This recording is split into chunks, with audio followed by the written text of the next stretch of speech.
E aí, tudo belezinha?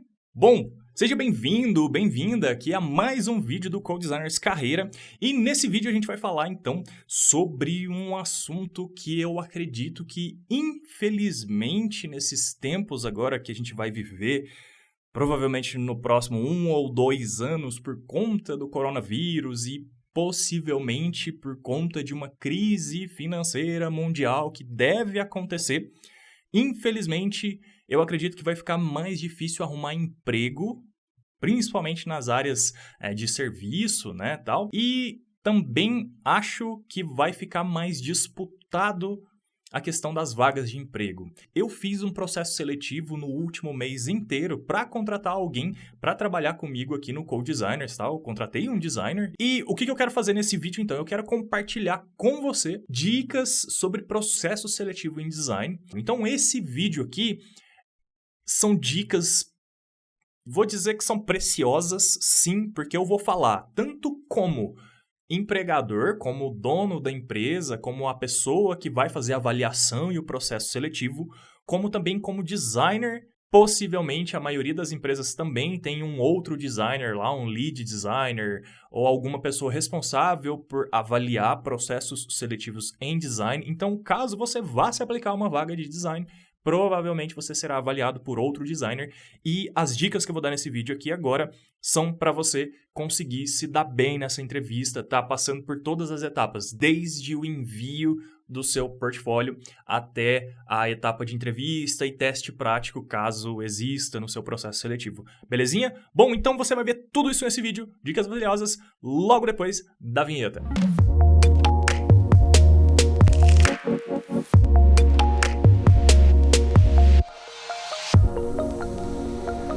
Legal, bora falar então sobre processo seletivo em design, mas antes, deixa o seu like aí e assina o canal, tá? Se você não assina o canal, clica no botãozinho aí, assina o canal. Não esquece de ligar o famoso sininho aí, que tem um ícone de sininho em algum lugar que te avisa quando tem conteúdo novo aqui no CodeDesigners, belezinha? Então vamos lá, a gente tem 3 principais tópicos que geralmente se repetem em processo seletivo, que é o quê? A primeira coisa é o envio do currículo e portfólio, beleza? A segunda coisa é a questão da entrevista. Então, possivelmente, se o seu portfólio for bom, o seu currículo for legal, se encaixar nos pré-requisitos da vaga, você vai ser chamado para uma entrevista. E a terceira coisa é um teste prático. Nem todas as empresas pedem um teste prático, mas algumas sim, e até deveriam, tá? E aí eu vou destrinchar, então, cada um desses. Começando, então, pelo envio do portfólio, tá? Nesse tópico, eu vou falar então o que você não deve fazer primeiro e depois o que você deve fazer, tá? E eu vou falar isso baseado até em vários portfólios que eu recebi, belezinha? O que acontece? Quando uma empresa anuncia uma vaga, ela coloca os pré-requisitos lá, tá? Algumas empresas deixam esses pré-requisitos muito abertos no sentido, dão poucas informações, por exemplo, preciso de designer, ponto. Isso é um pré-requisito muito aberto. Designer de quê? Qual que é a especialidade desse designer? Então, isso é um anúncio muito aberto. Esse tipo de anúncio tende a atrair todo tipo de profissional, até gente que não é designer, beleza? E tem anúncios que estão ali mais ou menos intermediário, ele fala uma especificidade, olha, eu preciso de um designer de UX e UI design, mas que também dê conta de fazer posts para redes sociais, edição de vídeo e algumas outras coisas também relacionadas a design digital, por exemplo. E existem o terceiro tipo de vaga, que é a vaga para especialista mesmo, é o cara que manja só daquele assunto e que a vaga pede coisas muito específicas sobre aquela especificidade. Então, seria um Product Manager, por exemplo. Para a pessoa entrar numa vaga de Product Manager, ela já tem que manjar muito de UX e UI Design, talvez manjar um pouco de Front-End, ou pelo menos saber como funciona, tá? Ela tem que manjar de gestão, conhecer conceitos de gestão mesmo, de projeto, de pessoas e tudo mais. Então, já são pré-requisitos muito específicos para aquela vaga. Então, são 3 tipos de vaga. O que eu quero falar para você sobre isso? só envie o seu currículo se você se encaixar naquelas competências, tá? Eu sei que é difícil arrumar emprego e algumas pessoas estão atirando para todo lado, mas, por exemplo, eu recebi currículos de pessoas que não são designers, não sabiam nem o que é Photoshop, nem o que é o pacote Adobe, não sabiam o que é UX, UI design e estavam me enviando currículo, tá? Currículo sem portfólio, porque se a pessoa não é designer, ela não tem portfólio. E esses currículos foram automaticamente excluídos. Aí você vai falar, tá bom, Bruno, mas eu não sou tão sem noção assim, eu vou me aplicar a vaga de design, eu sou designer, eu vou me aplicar a vaga de design. Beleza, quando você for fazer isso, se atente aos pré-requisitos, tá? Porque não adianta você ficar dando tiro no escuro. A pessoa do outro lado não vai te selecionar se você não se encaixar minimamente nos pré-requisitos. Não precisa se encaixar 100% em todos. Isso aqui é outra dica muito valiosa também. Tem muita gente que é o completo oposto. Ao invés de atirar para todo lado, a pessoa ela pensa... Ela tem uma certa insegurança de, não, mas está pedindo no mínimo 5 anos de experiência. Cara, se você tiver 2, envia. Não importa se está pedindo 5. Se você tiver 2, mas se o seu trabalho for muito bom, você tiver consciência de que você consegue fazer aquilo bem feito no grau que está pedindo de qualidade, envia. Não importa se está pedindo 5, você tem 2, envia, tá? Porque o que vai definir se você vai passar para a próxima fase ou não é a análise do seu trabalho, tá? A questão da experiência conta? Sim, mas tem muita gente com 5 anos de experiência que tem um trabalho ruim e tem muita gente com 2 anos de experiência que tem um trabalho muito bom, excepcional. Então, não se atenha a preencher 100% dos pré-requisitos, mas se atenha ao fato de que você sabe fazer o que está pedindo lá. Se você não souber o que está pedindo lá, não souber fazer o que está pedindo lá, não perde seu tempo. Você vai estar perdendo seu tempo porque você não vai passar para o processo seletivo, para a próxima fase, e você está perdendo o tempo de quem anunciou a vaga, tá? Porque essa pessoa vai ter que abrir o seu currículo, olhar seu portfólio e tal, e ver que você não se encaixa e vai te descartar. O que fazer quando você não se encaixa? Investe no seu conhecimento. Faça cursos, compre livros, faça workshops, leia. Tudo isso vale a pena para você começar a adquirir mais conhecimento nessas áreas, para essas vagas específicas, e aí quando você for se aplicar uma vaga dessas, você já vai saber, você vai ter um domínio maior sobre os conhecimentos que estão sendo pedidos lá, beleza? Bom, então essa é a primeira coisa sobre currículos e portfólios, tá? A segunda coisa sobre portfólio ainda, tá? Agora é sobre mais o que você deve fazer, tá?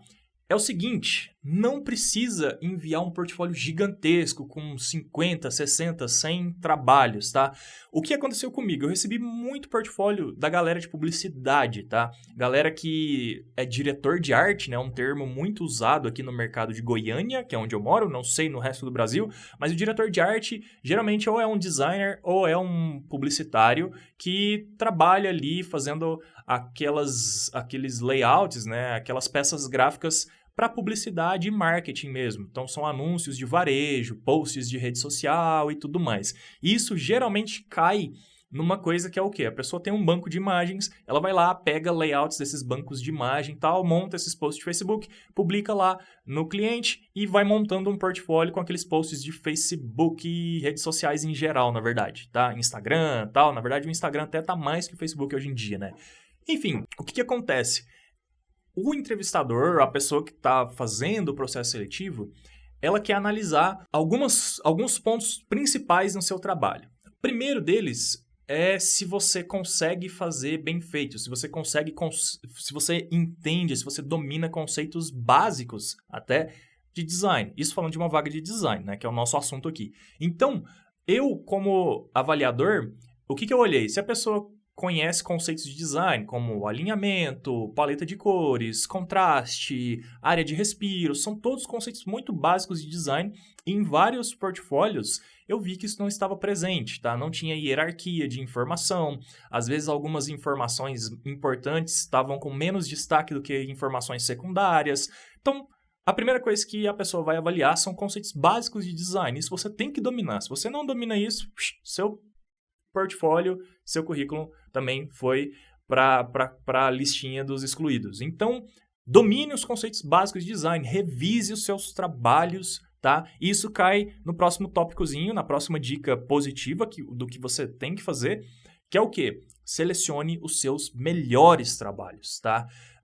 Não adianta você mandar 50 posts de Facebook e tal, assim, e coisas variadas e fazer uma salada mista, tá? Se a vaga tá pedindo um designer de UX e UI, eu não me interesso muito em ver os seus outros trabalhos. Se a vaga, como foi o meu caso, está pedindo designer generalista, tá? No meu caso foi um designer generalista, eu não vou avaliar se você é expert em UI design, UX design e tal, mas eu vou avaliar esses conceitos gerais de design, conceitos gerais para uma vaga de designer generalista. Então eu vou avaliar esses princípios básicos de design, tudo mais, mas o mais importante, eu não vou olhar 50 trabalhos seus. Então faça o seguinte, e a dica é essa: selecione os seus 3 melhores projetos, tá? De 3 a 5 no máximo, e mande como portfólio, tá? Por mais que no seu site portfólio tenha 50 trabalhos, se o seu site de portfólio tem 50 projetos, faz o seguinte: cria uma seção no seu site chamada de projetos selecionados, tá? Separa esses projetos como sendo os seus melhores e deixa eles numa posição de destaque, tá? E aí os seus outros 45 projetos você coloca numa posição secundária ou que não estejam em destaque. Por quê? Quem está avaliando o portfólio não vai ter tempo para ficar olhando todos os seus projetos, e se você mandar só um, não vai ser suficiente. Se você mandar 2 projetos, já vai ser mais interessante, mas o 3 é um número-chave para a pessoa falar: não, tá bom, essa pessoa conseguiu fazer isso com a mesma consistência, bem feito, tá com todas as expectativas que eu precisava atendidas em 3 projetos. Ela conseguiu fazer isso 3 vezes. Se ela conseguiu fazer 3, ela consegue fazer 4, 5, 10. Então, é isso que importa para o empregador, tá? Tranquilo? Então, sobre currículo e portfólio, basicamente é isso. Não mande currículo, não mande portfólio juntos para uma vaga que você não se encaixa. Não mande 1 milhão de projetos, selecione os seus melhores e envie, belezinha?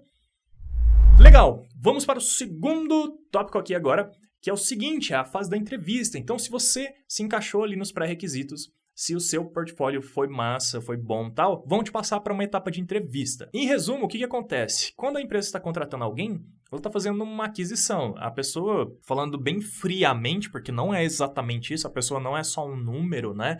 Mas a pessoa passa a ser um ativo da empresa, né? Só que esse ativo, justamente olhando o lado humano, o lado social, o lado relacional, esse ativo vai estar ali conversando com outras pessoas, trocando ideia com outras pessoas, dando o seu feedback em projetos, conversando com clientes e tudo mais. Então, essa pessoa, ela precisa passar por essa etapa de entrevista para que o entrevistador e a empresa sinta qual que é a vibe dessa pessoa. Se essa pessoa vai se encaixar na cultura da empresa. E na sua entrevista, não tente parecer algo que você não é. E às vezes as pessoas querem vestir um personagem para ir numa entrevista. É esse o ponto que eu tô querendo chegar. As pessoas querem vestir um personagem para ir numa entrevista de algo que ela não é. Quando chegar lá no dia a dia, não vai funcionar. Você vai ser você mesmo e a empresa, se ela não achar interessante ou não for compatível com o que você apresentou na entrevista, vai ficar meio ruim para você. Esse é um primeiro tópico, então, com relação à cultura da empresa, tá? Seja você mesmo, vai natural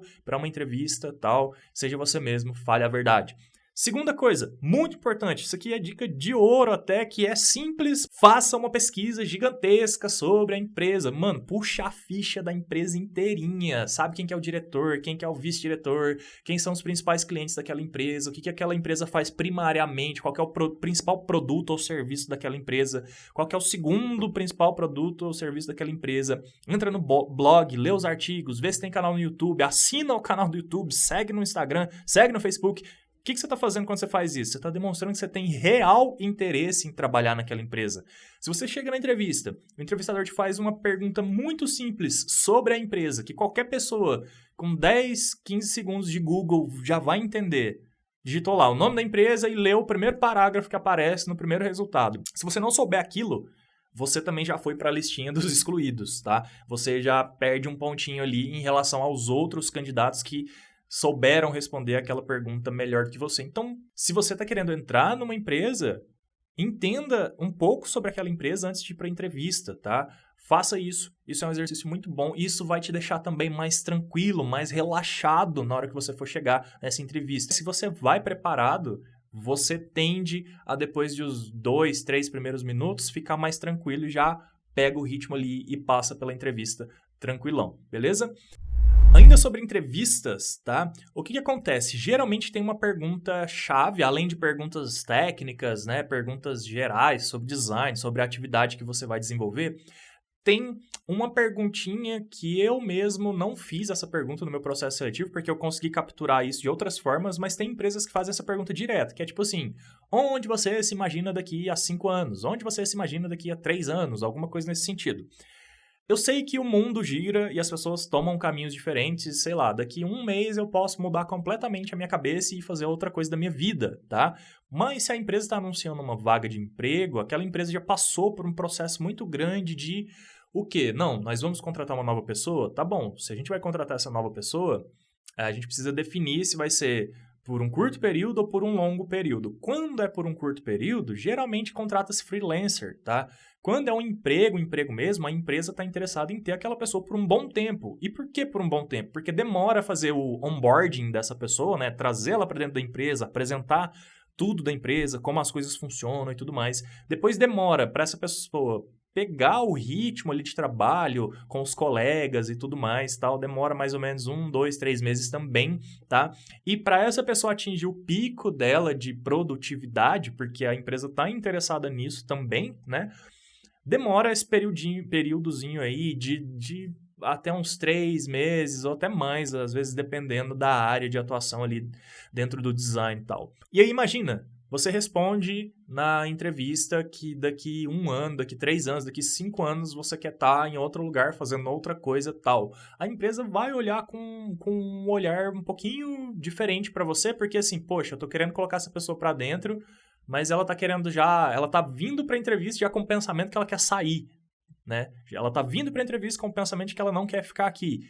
A empresa não olha isso com bons olhos porque ela quer criar uma equipe que seja uma galera que não precise ficar mudando a todo tempo, que essa pessoa que essa equipe tenha entrosamento. É igual, sei lá, vou falar de futebol aqui, time de futebol. A gente ouve, mesmo que você não curta futebol, você já deve ter ouvido falar sobre entrosamento e que o time tá entrosado ou não tá entrosado. É isso, cara. Quanto mais tempo esse time treinou junto, quanto mais tempo esse time jogou jogos oficiais junto, a coisa vai ficando mais automática, a produtividade aumenta e geralmente essa turma que tá sempre junta faz mais gols e ganha o campeonato. Num escritório de design, em qualquer empresa, isso é a mesma coisa. Quanto mais tempo o time tá trabalhando junto, melhor fica o resultado, mais rápido sai o resultado. E a empresa quer isso, ela quer alguém que vá durar tempo suficiente dentro da empresa para criar esse entrosamento e começar a render esses projetos massa, esses resultados mais rápidos e tudo mais. Então, se você passar a impressão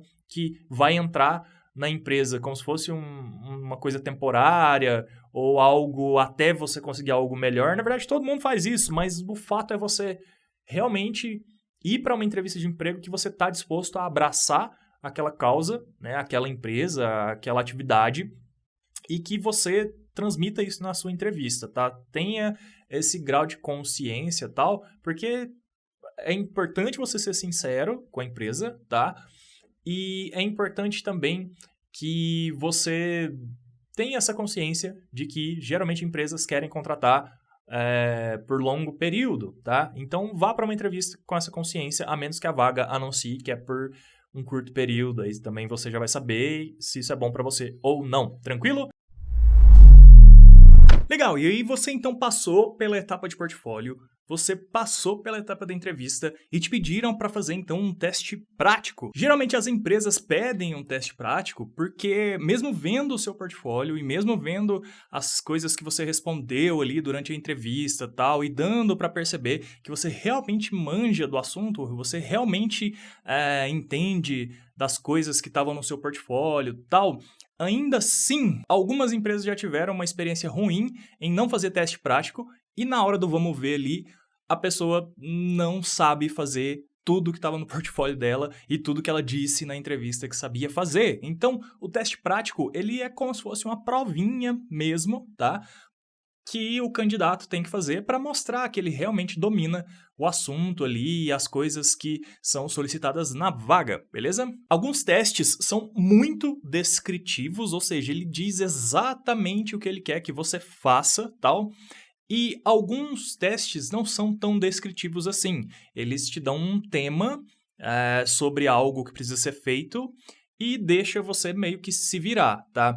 Os temas que não são muito descritivos são os mais difíceis e são geralmente os que selecionam melhor os candidatos. Por que que esses testes selecionam melhor? Porque design exige criatividade, exige pesquisa, exige método, exige processo. Enfim, design exige várias coisas. E um teste de design que não te dá tudo mastigadinho, que não diz passo a passo o que você tem que fazer, que não te dá muitos detalhes mastigados sobre o que a empresa está esperando que você entregue, esse teste quer saber se você tem essa capacidade. Esse teste quer saber se você tem autonomia para desenvolver algo do começo ao fim, mesmo que seja um teste simples, tá? Esse teste que não te dá tudo mastigadinho serve para isso. E é esse tipo de teste que geralmente as empresas entregam para designers, porque a empresa quer realmente testar se você sabe fazer aquelas coisas, né? Então, se você receber um pedido de teste que não venha muito explicadinho, tá? É assim mesmo. E esse teste, provavelmente a pessoa que fez esse teste tá com essa expectativa a respeito de você, tá com a expectativa de que você consiga se virar e consiga elaborar aquele teste, né, da melhor maneira possível e tentando acertar o máximo possível a expectativa daquela empresa, porque a empresa, por mais que ela não tenha, você não tem que acertar um layout que a empresa tem lá pronto. Não se trata disso. Vou dar um exemplo. No meu teste prático, né, do meu processo seletivo que eu fiz recentemente, eu pedi para a pessoa fazer um player de vídeo e um post para Instagram. Beleza. Eu não dei muitas especificações sobre a tela de player de vídeo, né, a interface. Eu só disse que precisava ter um player de vídeo, precisava ter uma lista com os próximos vídeos, né, a serem tocados no player e precisava ter uma área de discussão. Pronto, só isso. Por quê? A minha expectativa era justamente essa. Testar e conseguir entender o quanto aquele candidato iria se desenrolar em resolver esse... É quase não é exatamente um enigma, né? Mas é um desafio. Acho que essa é a palavra mais correta. Resolver esse desafio de design, tá? E eu recebi projetos muito bons de todos os candidatos que chegaram até a etapa final. Eles foram bons, mas cada um com sua particularidade, né? Então, um tinha uma usabilidade melhor, o outro tinha uma estética muito mais bonita, que enchia aos olhos, tal. Então, cada candidato, no meu teste que eu fiz, né, tal, acabou conseguindo apresentar um resultado interessante, mas cada um com a sua distinção. E pelo CodeDesigner ser uma empresa, né, uma marca que pretende fazer cursos, isso não é segredo para ninguém, inclusive eu já tenho um curso publicado, né, tal, ficaria mais interessante, mas não foi determinante no meu processo seletivo isso, mas ficaria mais interessante, né, para o candidato se ele fizer um player de vídeo que tem a ver com um player de cursos, né? Porque é meio que você conectando os pontos. Como eu acabei de dizer, eu não exigi isso, tá? Mas também, mesmo que eu quisesse que fossem todos os players referentes a um player de cursos, por exemplo, de uma plataforma de cursos, eu não diria isso no meu processo seletivo, porque a minha expectativa é de que o meu candidato se desenrole e entenda essa charada, né, por trás. Mas só reforçando aqui que eu não fiz isso, não era uma charada, eu não fiz isso no meu processo seletivo. Estou dando como exemplo, na verdade. Por quê? Porque outras empresas possivelmente vão fazer isso. Outras empresas terão uma expectativa por trás do que ela desejaria que o candidato entregasse no teste prático, beleza? E aí, falando então sobre entrega, né? Eu recebi projetos do teste prático, né, sem descrição, sem processo, sem uma apresentação do projeto, né? Isso é definitivo para excluir um candidato? Não, porque de fato o que está sendo avaliado ali é o resultado final mesmo, né? O que tem maior peso, digamos assim, numa avaliação. Mas design, um projeto em design, mesmo que seja uma única interface ou mesmo que seja um único post de Instagram, é processo, é método, tá?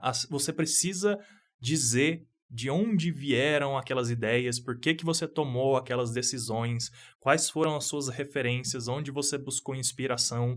Tudo isso é um processo e o quanto mais você demonstrar esse processo, e isso não é só em um processo seletivo não, isso é quando você tiver um cliente que você está atendendo, ou dentro da empresa que você trabalha, se você tiver um superior lá que aprova ou reprova os seus projetos, sempre quando você apresentar processo, você apresentar os métodos que foram utilizados, de onde você trouxe cada uma daquelas coisas, por que você chegou àquelas conclusões, sempre que você fizer isso, o seu projeto vai ser mais bem visto, tá? Vai ser mais bem recebido por quem está recebendo aquela informação. Então, num processo seletivo, numa etapa de teste prático, coisas que você deve fazer primeiro, prestar atenção no que está sendo pedido. Segundo, se desenrolar para fazer algo tão bom quanto o que está descrito lá, ou até melhor do que o que está descrito lá. E terceiro, e muito importante, apresentar o seu processo criativo. Apresente o seu processo criativo, que com certeza você vai ganhar uns pontinhos a mais ali no seu resultado final do seu teste prático. Beleza? Bom, antes de encerrar e aproveitando que eu tô falando aqui, enquanto eu faço esse vídeo, eu tô falando do processo seletivo que eu fiz, eu quero agradecer muito, muito, muito mesmo a todos os candidatos, aos 48 candidatos que enviaram seu portfólio e